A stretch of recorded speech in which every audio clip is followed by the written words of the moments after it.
vedare tinokuchingamidzai zvekare kune chimwe chirongwa pano pazem Facebook Secrets and Confessions. Tadzoka zvekare nemamwe mamessages. Regedzai tibva tapinda mumamessages edu atadzoka takakubatirai. Message yedu yekutanga yakamera sekudai so: hanzi makadi zvenyu mukoma, ndinokumbirawo kuti munge muchindiposterawo nyaya yangu makavigawo chitupa changu. Zvinhu izvi pazvakaitika, I'm not sure now, but maybe 6 to 7 years ago zvinhu izvi ndo pazvakaitika. At that time ndainge ndisati ndauyawo muno munyika yevatorwa, ndainge ndichiri kuzimu zvangu mukoma. Ndainge ndakarohwa neimwe nhamo, munoziva urombo huya hwekuti hunenge huchisemesa. Ndainge ndakabva kumurume apa situation yepadeni, ainge ari mahwani ega ega, ende ndakazoona kuti unge uchinzi uri muroyi hunge uine nhamo imwe yaya inenge ichisemesa, because kana wakarohwa nenhamo haudi kana kuona vamwe vanhu vachibudirira, because ukaona sekunge vamwe vanhu vabudirira unenge woona sekunge vanhu ivavo vanenge vachitokushora vachitokuseka nekuda kweurombo hwako. So mukomana She panguva yacho iyoyo ndipo apo panext door pedu pakabva pachizouya umwe muzukuru wepo, ainge akazobva kumaraini ekwedu. Tikangonzwa zvichinzi ainge ava kuita zvoumakanika kuHarare jiki tikanzwa kuti ainge ava Joni. Saka mai vangu vaitogara vachitoseka, but dzainge dzitori mhiko idzodzo dzavainge vachitotaura vachiti uya acharovera Joni chete, toda kuti ange achizouya kuno kukuzimu akatarira mudenga, zvichireva izvo kuti aifanira kuti ange achizodzoka ari mukofini akafa. Ndo mhiko idzo dzaigara dzichingoitwa naamai vangu, but mhiko idzi vaidziita sort of like mukufara mukuseka. So amai vangu vakazoshayika zvavo, saka iye muzukuru wepanext door takazungukaruka atosvika mukoma. Even like manext door edu vakatoshamisika kuti komunhu angokaruka angosvika from nowhere. Akauya mukomana She aiva nerimwe zimotikari rake rainge riri ziGP number plate. Apa aiva nezitrailer rainge rakalodhewa magroceries ko idzo hembe. Chakazongondibhohwa pamuzukuru uyu ndechekuti mazuva awo paainge achiri kutambura aitouya achitoponerawo pamba pedu tichitomupawo zvokudya, because ainge achishungurudziwa nemadzisekuru ake. But ipapo mukomana She haana kana kumbogara akaticheka. Saka ndine imwe hanzvadzi yangu panguva yacho iyo ainge ava kuitawo zvechikorokoza. Akabva azouya mushure mekunge anzwa kuti muzukuru wepanext door ainge akadzoka achibva kuJoni. Saka akazototi ainge achida kuenda kunotaura naye kuti ange achinzwawo kuti kuJoni ikoko aisakwanisa here kuti ange achizomutsvakirawo basa. Ndizvo zvakazonyanya kundirwadza izvozvo kuti hanzvadzi yangu payakaenda yakangodzoka ichiti yazisi ndashayinirwa. Munoziva inonzi big time kushayinirwa. Saka akabva anzi ange achisuka motikari. Mushure mekunge asuka motikari ndokubva apiwa zvake $2. Mukomana She ndakarwadziwa ndikati paripo. Ndipo pandakazoenda ndikabva ndazonomuona takataura, ndikabva ndaona kuti mukadzi wacho ainge ari very friendly. Ndikati uyu neufriendliness hwake ndikutofanira kutoti ndinge ndichitohushandisa ufriendly ihwohwo to my own advantage. Munhu uyu ndinge ndichikwanisa kumugadzira. Saka ndakabva ndazomuti muzukuru unofanira kuti unge uchizombouya pamba. Saka the very next day akabva azouya paya. Takati takagara mukomana She ainge akatobata mwana wake achitotamba nemwana. Ndo pandakabva ndaona kuti mwana wake ainge aita pupu. Ndo pandakabva ndamuti ndipe mwana ndinge ndichimuchinja pamba. Saka akabva atondisvitsa pamba paya. Ndokubva ndatochinja mwana wake pamba. Ndakasimuka paya mukoma, ndokubva ndaenda ndikabva ndanorasa pamba riya kugomba remarara. Iyoko ndaitofungidzira kuti achati aiwa kana ndipei pamba remwana wangu, because ndo zvandinoziva kuti kana uine mwana mucheche haufaniri kuti unge uchingosiya mapamba evana vako mudzimba dzevanhu. Ndakatoona kutoti munhu ainge asitomborina kana chaainge achimboziva zvake. Mukomana She ndakazomuperekedza time usiku hwakazoti hwasvika. Ndini uyo ndokubva ndazoenda kugomba remarara riya ndikabva ndazonotora pamba riya. Ndakangoti ndichingobva kuya mukoma ndokubva ndazoenda kuguva raamai, ndokubva ndatanga kuseka zvangu. Ndainge ndichita sekunge ndinovaseka ndichitoti amai ko ingawani zvamakasiya mataura kuti James uyu, not his real name, anofanira kuti ange achizodzoka kumusha akatarisa mudenga, as in ari mukofini. Ko ingawani zvaadzoka achidhiraivha motikari mbishi, bango remotikari. Hamuna kana chamaona imi. Ko wenyu mwana Tawanda, not his real name, apa ndainge ndobvira hanzvadzi yangu uya ainge anzi ange achisuka motikari ndokubva azopiwa ka $2. Ndikati mwana wenyu muswero wese wezuva shuwa kuswera achishandisirwa mahara $2, ndokubva ndaseka zvangu. Ndikabva ndati anyway mama, moonawo yekuita kunyika dzimu ikoko. Hero pampa remwana wake, ndikabva ndangosiya pampa riya. Then ndakazomukira mangwana acho makuseni ndokubva ndaenda ndichinoritora pampa riya. Mukomana achi ndichinosvika paguva raamai ndichinobatidza flashlight pafoni yangu, ndakabva ndazotoona kutoti pampa riya rainge rakamonererwa nenyoka. Nyoka iyaya payakangondiona yakabva yangonyangarika. Mukomana achi ndakabva ndatora pampa riya, then ndokubva ndazorichengeta kuzonosvika muzukuru uya nemudzimai wake vachinzi vainge vava kuenda kumusha kwemukadzi wacho. Takatoenda tikatonovaoneka tichitoti mufambe munyasha, tikatovabatsira kunamata mukoma tichiti mufamba zvakanaka mumugwagwa umu. Vakaenda kuya mukomana achi pasina kana problem. Ende ndakazorota amai vangu vakauya kwandiri vakatsamwa vachinditi mwanangu wandituka ende ndine hasha dzisingaiti. Ndokubva ndaramba hangu ndakanyarara. Saka vakabva vazoti aiwa Hwema ndo kwandiri kuteverera. Apa vainge vachireva kuti vaiteverera Hwema kuburikidza nepampa riya randainge ndakanosiya paguva ravo. Zvishuwa mukoma, mwana uya wakabva vanomuti Bhagu. Mwana uyu akabva atanga kurwara nenhova. Mweya waamai vangu wakabva wachizonogara umwe muprofita uyo akazouya ava kurapa mwana, ndokubva azohaka mhepo. Mhepo iyi akanoihaka pana amai vemukadzi wemuzukuru. Then vakabva vachizotanga kubudirwa neshavi rehuroi, but rainge rese reshavi rehuroi mukoma kikikiki. Wainge utori mweya waamai vangu, waiva uri mweya waamai vangu wakabuda pavari uchitaura kuti ndiri muroi kane. Hanzi mhepo iyoyo yakabva yatonohakwa zvekare pane umwe muzukuru wavo amai vaya. Ende mweya waamai vangu wainge uchitonyepa kutoti inini gogo vanotouya vobva vati handei tinoroya, tinotofamba takagadha bere. Ende vanhu havana kutomboziva kutoti wainge utori mweya waamai vangu wandainge ndakaenda ndikanomutsa kumakuva.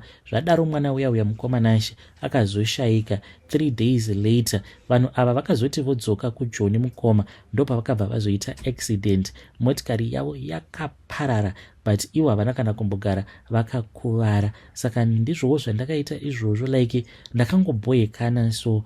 But later on ndakazongozviudza kuti zvinhu izvi zvandakaita zvainge zviri very wrong, ndokubva ndazotendeuka. Nanhasi uno pose pandinonamata ndiri kugara ndichingoti Mwari, zvitadzo zvangu ndinozviziva. Kana ndazofawo Mwari wangu, please ndinokumbirawo kuti munge muchizoitawo kuti ndinge ndichizoendawo kuparadhiso. Kunyange mukati ndinonoita hangu nhapwa ndiri muparadhiso, zviri nani kuti ndinge ndichizoenda kugehena nekuda kwezvitadzo zvangu. Naizvozvo mukomana ndinongotiwo Mwari chindiregererai, ndakatadza, ndareurura, mhuri yose yeZimbabwe yakateerera. Uye zvekare ndinoshora mweya wenhamo. Poverty, it is very bad, because kana uine mweya wenhamo unenge uchikuteverera ndo zvinozokonzeresa kuti unge uchizosvika pakuroya vanhu nevasina mhosva, uchifungidzira kuti kana munhu akauya aine motikari yake kana kuti akazvipfekera hembe dzake dzinodhura, unobva watoti atenga hembe idzodzo kuti ange achizoya kuzondishayinira. But now I am a changed woman, ndinotonamatawo hangu mukoma. Hey vedare, ndo message iyo yandakatumidzirwa ichibva kuna vahanzvadzi vedu. Kana kuri kunzi makatendeuka zvechokwadi, please muri iyo zamai kuipawo closure muzukuru uyu. Sezvamataura kuti mutori nemafone numbers ake nemafone numbers emukadzi wake, vapei closure. Ndokutendeuka kwechokwadi ikoko. Hatidi vanhu vanoti nekuda kwekuti ndareurura mhuri yose yeZimbabwe yakateerera, saka Mwari vatondiregerera. You need also to tell the people, munhu uyo wawakatadzira, you need to tell the person so that they can find closure. Like maybe zvaizvezvi mukadzi wemuzukuru uyo maybe hachatombowirirani naamai vake achingoti amai vangu vakandidyira mwana wangu muroyi, apa mweya wacho wainge uchibuda hanzi wainge utori mweya waamai vangu. Zvakangoma hazvo vedu we. Ndipo paya pekuti unokwanisa kuzotofa wakavenga mubereki wako, izvo maybe mubereki wako anenge asitomborinawo chaanoziva. Just imagine the pain yekunzi uri muroyi yet iwewo usina chaunoziva. Just imagine that pain. But ngatitizame kuti tinge tichitaura navo vanzvadzi vedu ava mucomment section. Rekedzai tibva taenda panyedu inotevera. Nyedu inotevera yakamira sekudai so. Hanzi makadii mukoma, nyaya yangu yakamira yakadai. So nyaya yangu yakabatana neconfession neadvice. Ini pandiri pano ndakashandira pastor vanogara somewhere muHarare umo, but vaindiita yese yese. Manje ndichingoita zvangu kunge zoom. Vakabika fish, vaiti vakabika fish ndaipiwa misoro, then sometimes inenge yatodyiwa, maziso ose anenge atogodorwa. Zvinyama zvese vaiti vakaisa lunchbox yemwana yekuchikoro aisadya kazhinji kacho, aidzoka nacho chikafu. Pamwe vanenge vaisa chingwa nepoloni, vaingotora zvinhu zviya vonhuhwidza kana zvisati zvashisha zvava kunhuhwa, zvaiswa mumicrowave. Mangwana ndiyo inenge iri breakfast yangu iyoyo. Waidya dzimwe nguva kumapast 3. Ndakagara ndichingoita zvehwakumukwaku dzangu idzodzo semunhu ainge asina pekutangira. Ndaingoita chikristu netsika. Vana vaindituka, ndaigara ndichingotukwa mukoma. Apa vana ava vainge votoziva kuti vabereki vavo naivowo vainge vachindibata huyanga. Vana vacho vaipinda mutoilet voita pupu, munhu ongopukuta. Matishu iwawo mukoma aingomasiya makaremo muchemba. Ndaiti kana ndikataura dzimwe nguva aitouya netishu otonditema naro tishu. Apa dzimwe nguva ndinenge ndiri mukicheni mukoma, upenyu hwandainge ndichirarama hwainge huri upenyu hwainge huchirwadza. Apa vainge vasingadi vana vavo vanotsiurwa. Waiti kana ukangotsiura so waiwanirwa saizi yako chaiyo, waitukwa mukomana zvekuti wega waisvika pakuzvinzwira tsitsi, vichingoti nhamo yakaoma. Zvino mukomana zvandakazoita ndezvekuti ndakabva ndazovagadzirira saizi. Makazoti mava muna February ndakatanga kunzwa kuchinja mwoyo wangu. Ndakatanga kunzwa kuti pano handisiri ini wemazuva ose. Vakandibvisa pana Mwari kutaura chokwadi. Ndikaudza mafriends angu vakatombonditi ramba wakashinga sezvo uri single mother. Handina hangu kurarama zvekumhanya, ndakambodhonza but 1 month ndokubva ndachizotsvaka vamwe vakomana ava mukoma boys retoners. Vakomana ava ivo vanobva kumbari uko, saka ndakavatipira mamovements ose mukoma. Saka vakabva vazouya vakabva vazovapindira vanhu ava. Vakatorerwa mafoni, malaptop, mari. Mumba mainge mutori nemari yainge ichitosvika kuma 1800 and something maUS ainge arimo. Zvino ndiyo mari yandakazotoshandisa kutokwidzawo munin'ina wangu. Izvezvi kutaura kudai atori kukapa munin'ina wangu, ende akabva azotungamirirwa naMwari ndokubva atotsvaka basa akabva ari wana. Mukomanashi vanhu ava zvandainge ndoita ndezvekuti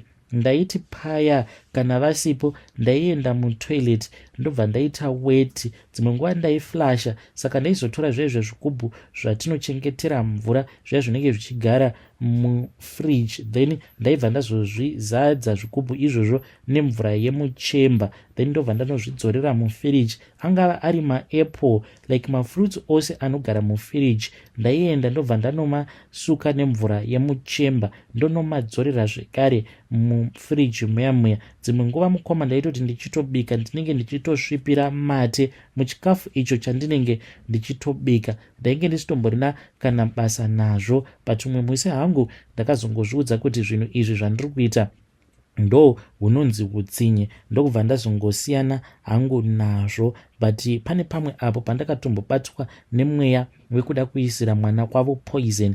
The reason as to why ndisina kuzoisira mwana wavo poison, it was because ndakazvibvunza kuti zvino kana kuri kunzi mwana uyu ndikamuisira poison then obva azofa, ko kana kuri kunzi ndikazotorwa nemacid, ndipo paya pekuti kana ukanyatsokurohwa zvakanaka unosvika pakutaura kududza chokwadi chako chose kuti iwewe ndiwe waisira mwana uyu poison. Ndikati zvekuzoenda kujeri handidi. Shuwa mukomana chindabatwa nemamwe mazimweya asina kunaka. Ini hangu yambiro yangu ndeyekuti please, kana kuri kunzi munenge musingakwanisi kugara nevashandi venyu, rather chingotsvakai kana hama dzenyu dzinenge dzichiuya dzichikushandirai, not kutsvaka maid wekuti munenge muchimushungurudza, because munozoisa vana venyu parisk.